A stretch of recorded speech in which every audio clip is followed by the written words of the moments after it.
Welcome to Arcadia Fallen! So, I know very little about this game, beyond that it is,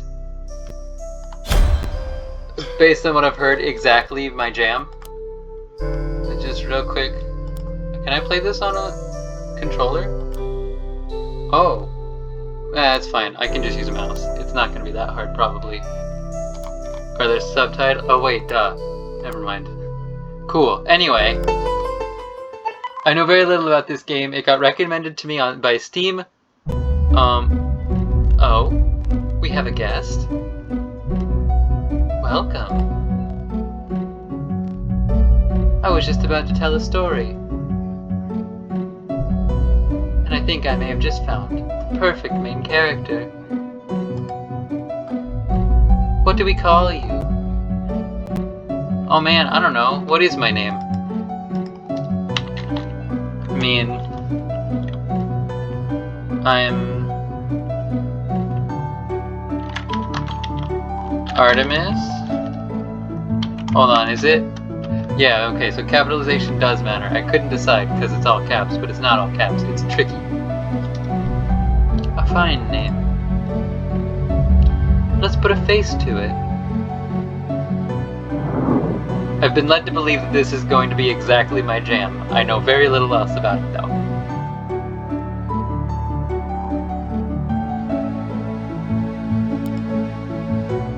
Yeah, she, her's good.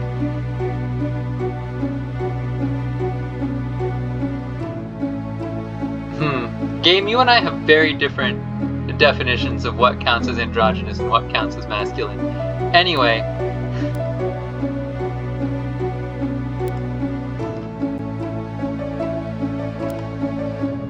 Oh, hair color.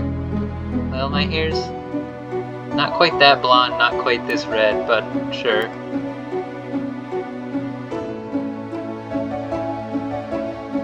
Pink.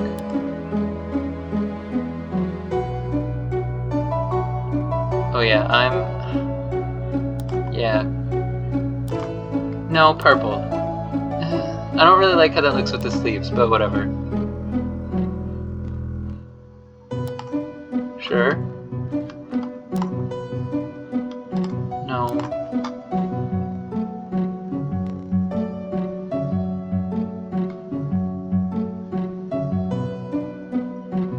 Why would they make the sleeves look like that? You can't really... None of the colors look good with them. No offense, sleeves, you're trying your best.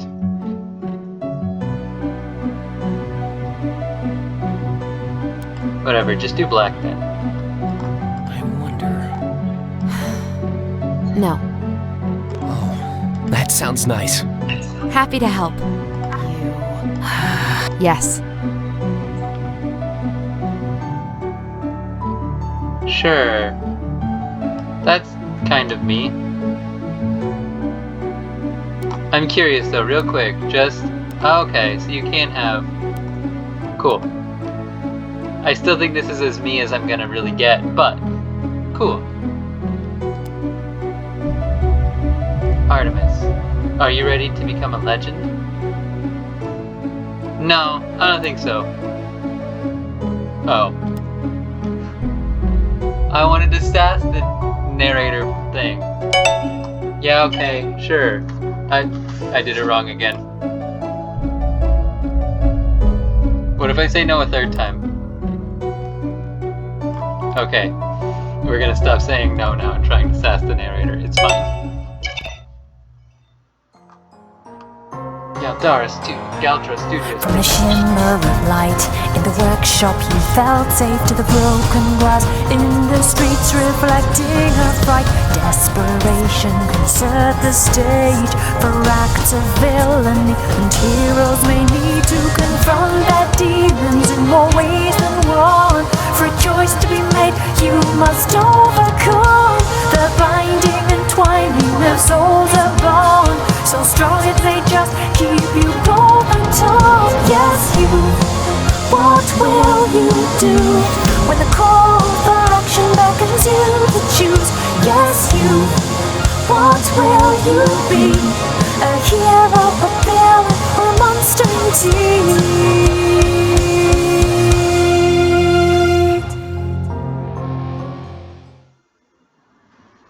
Oh, heck.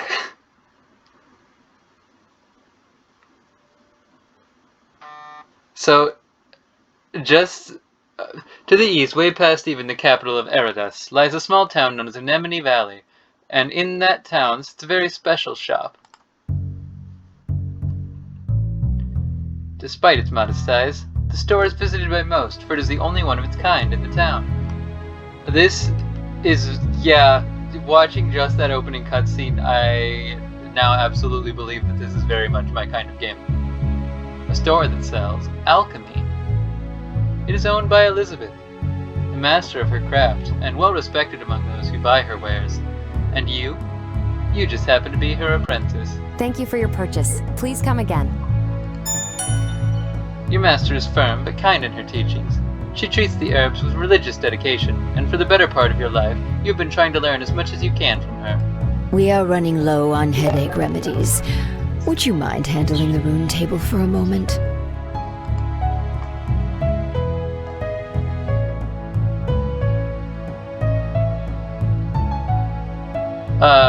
Well, since I don't actually know what a rune table is, I'm going to be... still not very experienced at creating potions by myself. Are you sure it'll be okay? I trust you. I've seen you make this brew perfectly plenty of times. You don't need me hovering over your shoulder anymore. So, off you go. Okay, Elizabeth. Right.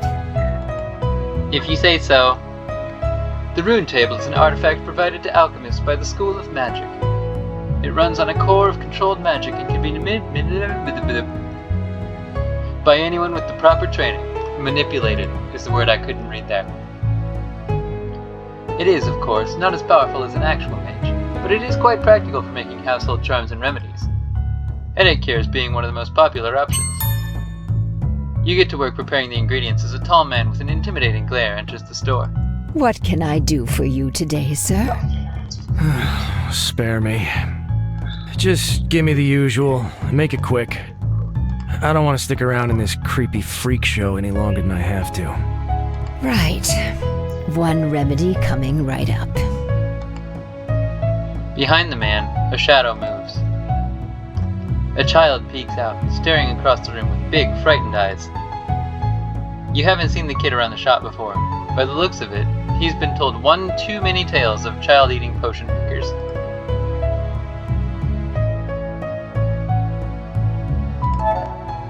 You smile at the kid and give a friendly wave. That is frequently how I try and interact with children at work, though I'm wearing a mask usually for safety reasons.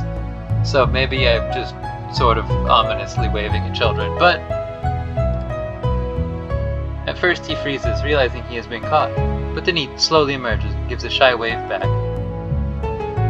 Elizabeth coughs to get your attention, and you realize she's looking at you expectantly. Oh, right, the potion. The potion for Cusco. Cusco's poison potion. Where do I put it? Here? Alright. And up here. Turn the center wheel. Okay. Turn the left wheel. Match any pattern to the right by mixing ingredients in the center. Okay. The customer wanted a strong headache remedy. No, not what I meant to do. I did it. Hand over the potion. You hand the potion to Elizabeth. Here you go, sir. One extra strong headache remedy. Elizabeth hands the potion to the customer, who pays with a grunt and nothing more.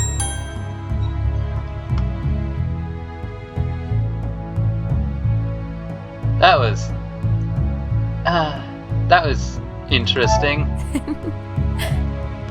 The kindness and grace of humanity never ceases to amaze me. Do not judge them all by this man's example, Artemis. Magic has been feared in this nation for a long time. He was simply one of the few acting upon his fears. I'm proud of the way you handled that. I know it's difficult to keep calm with someone like that in the store. He could have at least thanked you. He came here for help and he got it. He could have at least said thank you. So that's how it is. You are right, but people like us have to pick our battles carefully, lest we end up in a position where we can do nothing at all. But enough of that. I have another job for you. We just used up the last of the lavender making that remedy. Would you be so kind as to go and buy some more? I'm just gonna keep being an anxious mess, apparently. Are you sure you're going to be okay? What if that guy comes back? I've handled my share of angry customers. They are not going to intimidate this old witch. Now go, before it gets dark. Okay. Okay then, see you in a bit. You gather your things and leave the store with a small wave. Gotta go to the flower shop. To buy lavenders. The flower shop smells heavenly. Strange exotic plants are growing everywhere, their colors vibrant and glowing with the faintest hint of magic. Come in, come in. Here to pick up supplies, I presume? Hi, Quinn. Perfect timing. Today's been so slow. I was going quite mad. Yeah, that is how slow days at work are, huh? You just stare. How are things? The owner, Quinn, has had the store for a little over a year. The first full year of the small town having had their very own mage. Ah, you know, the usual. Happy customers all around. Oh, you know. Customers just really know how to make you feel appreciated for all the hard work we do at the shop. Oh dear. That bad, huh? I guess I should count my blessings that I haven't had any customers today. It's only natural that things are a bit tense. After the ivy woods wilted, people are suspecting some wicked magic to be at work.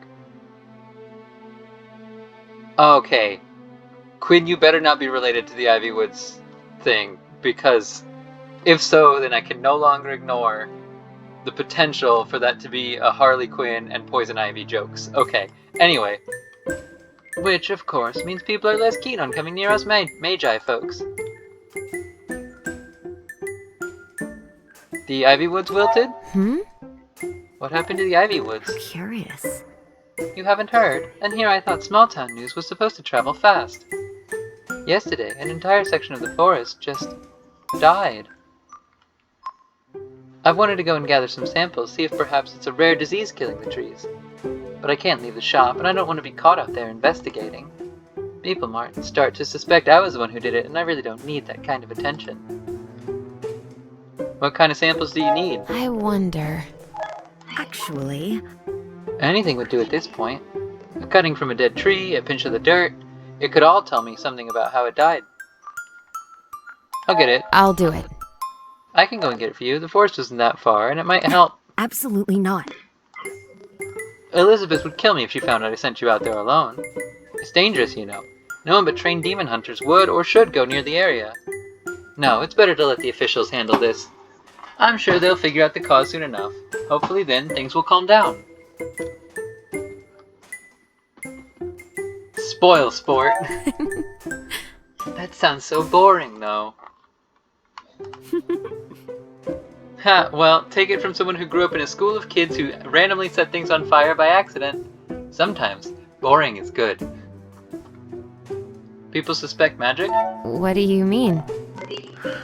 People always suspect magic. It's easy to blame something you don't understand, especially when you're only exposed to hearsay and rumors. The people out here don't experience the good sides of magic. Like the self-driving wagons and the other handy devices created by the Tinkers in Errand, or the grand theater shows of the illusionists down south. They do have you, though. Your shop is quite wonderful in its own right, though. Thank you. Aw, thank you. And I do believe the people here are warming up to me. After all, flowers and herbs are hardly something you can create much controversy over. Which is also why it was I and not some firework tinker who was sent here. You were sent here? So, You didn't choose to come here yourself? Oh no, darling. When a mage graduates from the academy, we are assigned a shop to practice our craft. We do get to make proposals for where we'd like to go, but ultimately, it's up to a council to decide to distribute the graduates. They will consider the needs of the towns and cities, and the danger the maze might pose if they work without supervision. I, for one, am quite happy with where I ended up. You like it here?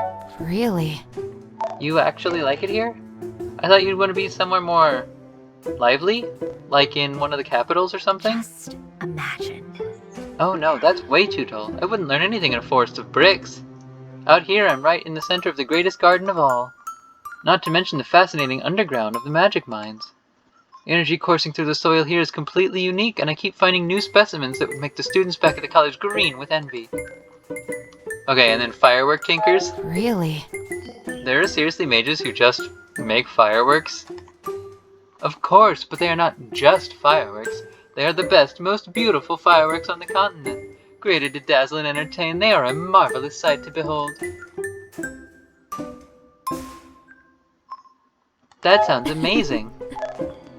That sounds like a dream. I'd love to see that one day. Actually, You'll have to go to the capital to see it, I'm afraid. Such magic has to be performed under strict supervision, but it is worth the journey for sure. Slow day? Tell me about... No customers came by today? You're the first.